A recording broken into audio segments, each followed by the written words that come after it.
The room was filled with the sound of a terrifying scream. Nichole Okafor, the richest woman in the city, stood in the middle of her giant bedroom. Her expensive silk dress was torn at the shoulder. Her long, dark hair was messy, covering her face like a wild animal. She looked terrified, but if you looked closely at her eyes, they weren't sad. They were cold. "Help! Someone help me!" she shrieked.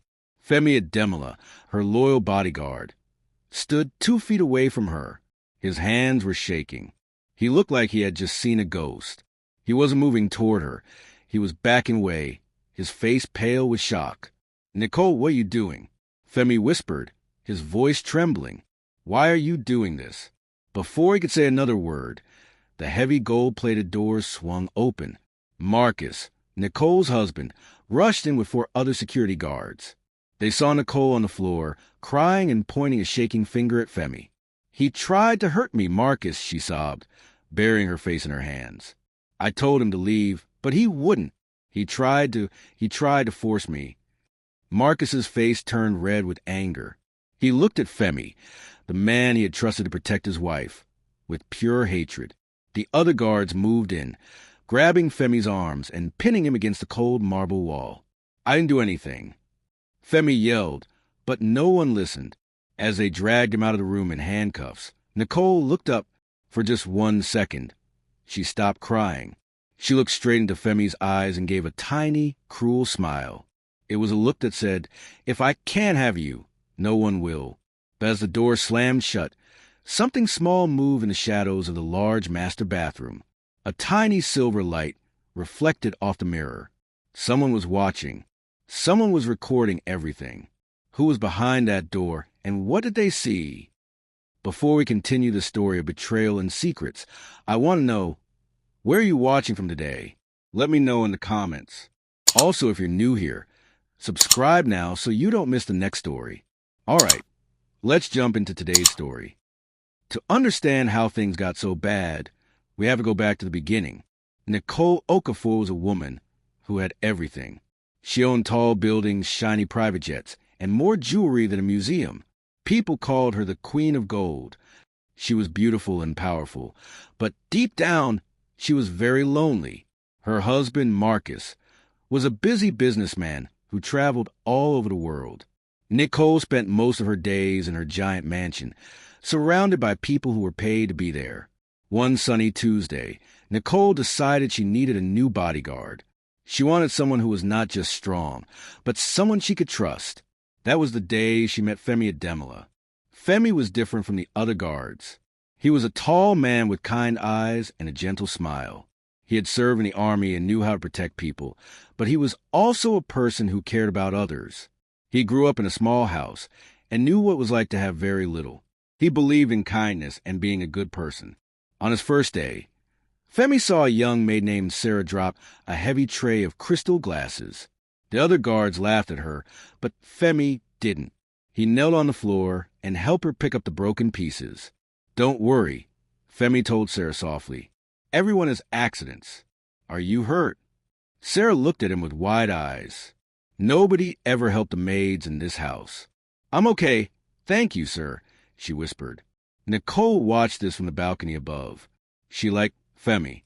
She liked that he was strong, but she also liked that he was different. She decided right then that she wanted him to be her personal guard, the one who followed her everywhere. As the months went by, Femi and Nichole became very close. Because Marcus was always away on business trips to London or Canada, Nichole started talking to Femi about her life. They would walk through the giant gardens, past the fountains and the rows of roses. "Do you ever feel like you're trapped, Femi?" Nichole asked one evening as the sun was setting.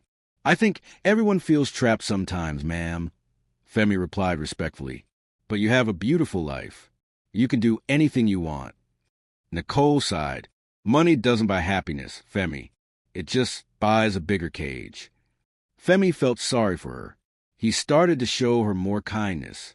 He would bring her favorite tea without her asking. He would tell her funny stories about his childhood to make her laugh. He thought he was just being a good friend and a good employee. But Nichole started to feel something more. She began to stay up late just to talk to him. She would ask him to drive her to the beach at night, just so they could watch the waves together. One night, while they were sitting in the car, Nichole reached out and took Femi's hand. "Femi," she said, her voice low, "you're the only person who really sees me. Marcus doesn't care. Only you do." Femi felt his heart race. He knew this was wrong.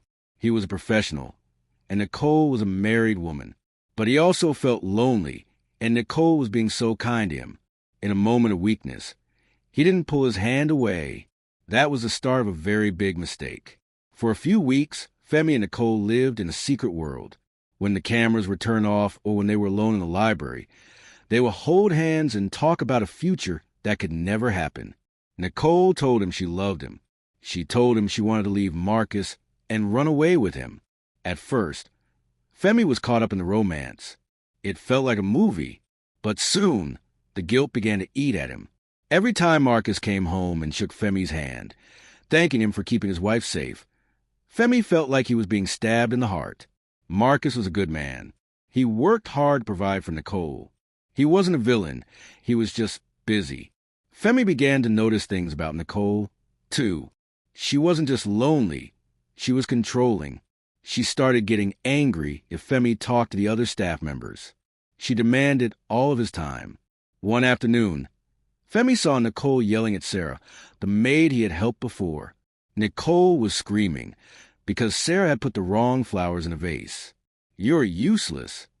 Nichole shouted, throwing the vase on the floor. It shattered into 1,000 pieces. Sarah began to cry and ran away. Femi stood in the doorway, watching. He realized that Nichole wasn't the person he thought she was. She was beautiful on the outside, but she didn't have the empathy or kindness that he valued. He realized he didn't love her. He was just a toy to her. That night, Femi couldn't sleep. He sat in his small room on the mansion grounds and thought about his life. He remembered what his mother used to tell him. "A man is only as good as his word, Femi. Always do the right thing, even when it's hard." He knew what he had to do. He had to stop this. He had to leave. The next morning, Nichole called him to her room. She was wearing a beautiful gown and smiling. "Femi, I've been thinking. We should go to Italy next month. Just the two of us." Femi took a deep breath. "Nichole, we need to talk." Her smile faded. "What is it?" "We have to stop this," Femi said firmly. "This is wrong. You are a married woman, and Marcus is a good man. I can't look him in the eye anymore. I'm resigning. I'm leaving today." Nichole's face turned from pale to bright red. "You're leaving me? After everything I've given you? You're just a bodyguard, Femi. You were nothing before me." "I was an honest man before this," Femi said quietly. "And I want to be an honest man again. I'm going to tell Marcus the truth. He deserves to know." Nichole's eyes went wide. The Queen of Gold looked like she was about to explode. "You wouldn't dare," she hissed. "I'm going to find him right now," Femi said, turning toward the door. Suddenly, Nichole grabbed his arm. She tried to kiss him, her movements desperate and wild. Femi pushed her away gently, but firmly. "No, Nichole, it's over." That was when the air in the room changed. Nichole didn't cry. She didn't beg. Instead, a cold, dark look came over her face. She stepped back and began to tear at the collar of her dress. She pulled her hair into a tangled mess. "You think you can leave me?" she whispered, her voice sounding like a snake. "No one leaves me." Then she took a heavy glass lamp from her nightstand and threw it against the wall. Crash! She began to scream at the top of her lungs. "Help! Someone help! He's hurting me!" Femi froze. He realized too late that he wasn't just dealing with a sad woman. He was dealing with a monster. Outside, he heard the heavy footsteps of the other guards running down the hallway. He heard Marcus's voice calling out in fear. Femi looked at the bathroom door. He saw it move just an inch. He thought he was alone with a liar, but he had no idea that someone else was there, holding a phone, recording every single word. The heavy iron doors of the police van slammed shut with a loud metallic clang. Femi Ademula sat in the dark, his hands locked in cold steel handcuffs. Outside, he could hear the fading sirens of the police cars and the distant, fake sobs of Nichole Okafor. Just an hour ago, he was a respected man. Now, the whole world thought he was a monster. "I didn't do it," Femi whispered to the darkness. But the darkness didn't answer back. In the mansion, Nichole stood by the window, watching the red and blue lights disappear down the long driveway. She took a deep breath and smoothed her messy hair. Her face, which had been twisted in a mass of terror just minutes ago, was now calm and cold. "Is he gone?" Marcus asked, walking up behind her. His voice was thick with pain and anger. He put a hand on his wife's shoulder. "I'm so sorry, Nichole. I should have been here to protect you from him." Nichole turned around, squeezing out one last fake tear. "It's not your fault, Marcus. I just thought he was a good person. I tried to help him, and he tried to take everything from me." Marcus hugged her tightly, not knowing he was hugging the person who had actually caused all the trouble. He didn't see the look of triumph in her eyes. But down the hall, in the dark corners of the kitchen, Sarah the maid was shaking. She gripped her phone so hard her knuckles turned white. She had the video. She had the truth. But she knew that if she spoke up now, Nichole would destroy her too. Will Sarah find the courage to save an innocent man, or will she stay silent to save herself? The next few weeks were the hardest of Femi's life. He was moved from the police station to a large, gray prison to wait for his trial. Prison was a scary place. The walls were thick stone, the food was tasteless, and the other men there were often angry and mean. But even in a place this dark, Femi chose to be the person his mother raised him to be. He didn't become mean just because life was being mean to him. One day, in the prison yard, Femi saw an older man named Old Joe struggling to carry a heavy stack of laundry. Joe had a bad back and was walking very slowly. Some of the younger prisoners laughed at him and told him to hurry up. Femi walked over and took the heavy bags from the old man's hands. "Let me help you with that, Joe," Femi said with a kind smile. Joe looked surprised. "Why are you helping me, son? You've got enough trouble of your own. I heard what they say you did." Femi shook his head. "What they say isn't the truth, Joe. And even if I'm in here, it doesn't mean I have to stop being a human being. Kindness is free, no matter where you are." Joe looked at Femi for a long time. He saw the honesty in Femi's eyes. "I've been in here a long time, kid. I can tell a liar from an honest man. You don't have the eyes of a liar." While Femi was being kind in prison, Nichole was busy being cruel at the mansion. She felt like she had won. With Femi gone, she didn't have to worry about him telling Marcus about their secret. She went back to her life of shopping, expensive parties, and acting like a victim. Every time she saw Sarah, she would give her a mean look. "Clean faster, Sarah," she would bark. "And don't look at me like that. You're lucky to even have a job here." Sarah would just bow her head and say, "Yes, ma'am," but inside her heart was hurting. She remembered how Femi had helped her when she broke the glasses. She remembered how he spoke to her like she was a real person, not just a servant. Sarah went home to her tiny apartment every night and looked at her phone. The video was clear. You could hear Nichole screaming help, even though Femi wasn't touching her. You could see Nichole tear at her own clothes. You could see the truth. "I have to do something," Sarah told her mother one night over a bowl of simple soup.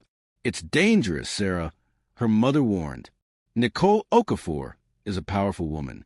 She can make sure we never work again. We are poor, and she is a billionaire. Who will believe a maid over a queen?" "Femi believed in me," Sarah said softly. "He told me that everyone deserves respect. If I stay silent, I am helping Nichole do something evil. Empathy isn't just feeling bad for someone. It's doing something to help them." Sarah knew that being a good person sometimes means being a brave person. She decided that she couldn't let Femi go to jail for a crime he didn't commit, but she had to be smart. If she just went to the police, Nichole might find out and stop her. She needed a plan. The day of the trial finally arrived. The courtroom was packed with reporters, cameras, and curious people. Everyone wanted to see the evil bodyguard who had attacked the poor billionaire. Femi sat at a small table with a lawyer the government had given him. He looked thin and tired, but he kept his head held high. Across the room, Nichole sat next to Marcus. She was wearing a black dress and a veil, looking like a sad widow. The prosecutor stood up. "Your Honor," he said to the judge, "the evidence is clear. Nichole Okafor was found in her room, her clothes torn, screaming for help. Femi Ademola was right there. He tried to ruin a marriage and a life." Nichole took the stand first. She cried softly into a silk handkerchief. She told a long story about how Femi had been obsessed with her and how she had tried to be nice to him, but he had turned violent. "I was so scared," she sobbed. "I thought I was going to die." The people in the courtroom whispered to each other. "How could he?" they said. "He looked so mean." Femi felt like he was drowning. He looked at Marcus, who was staring at him with pure hatred. He looked at the judge, who looked very serious. It felt like the lie was winning. Then, the doors at the back of the courtroom creaked open. "Wait!" a voice called out. Everyone turned around. It was Sarah. She was wearing her best clothes, but she still looked small and nervous in the giant room. She was holding a small silver USB drive in her hand. Nichole's face went white. She tried to stand up, but her legs felt like jelly. "What are you doing here, Sarah? Go back to the house," she hissed, forgetting for a moment that she was supposed to be a sad victim. "Your Honor," Sarah said, her voice shaking but growing stronger. "I was in the bathroom that day. I was cleaning the mirrors. I heard everything, and I recorded it." A gasp went through the room. The judge looked at the USB drive. "Bring that here," he ordered. The room went completely silent as the court technician plugged the drive into the computer. Large screens on the walls turned on. Suddenly, the whole courtroom saw the truth. They saw Nichole screaming at Femi. They saw Femi trying to walk away. They saw Nichole tear at her own dress and messing up her hair. They heard her voice, cold and sharp. "No one leaves me." The video showed the whole thing, the moment she started fake screaming, and the moment she smiled as Femi was dragged away. The silence that followed was heavy. Marcus stood up, his mouth open in shock.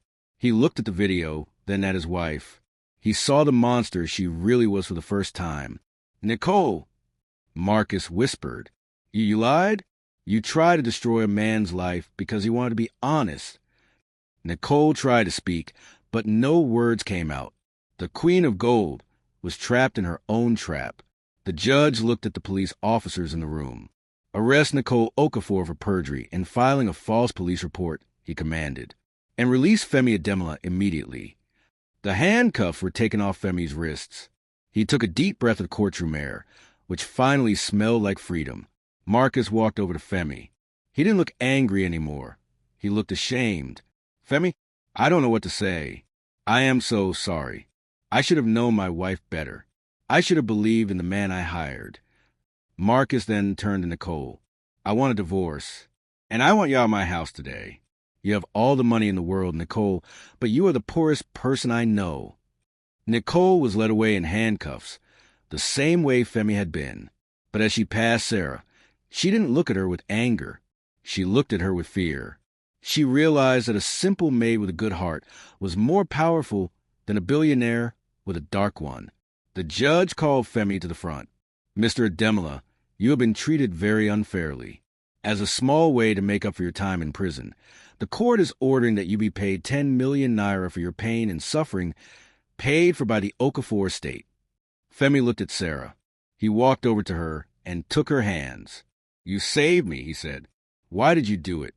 Sarah smiled, a real, beautiful smile. "Because you helped me first.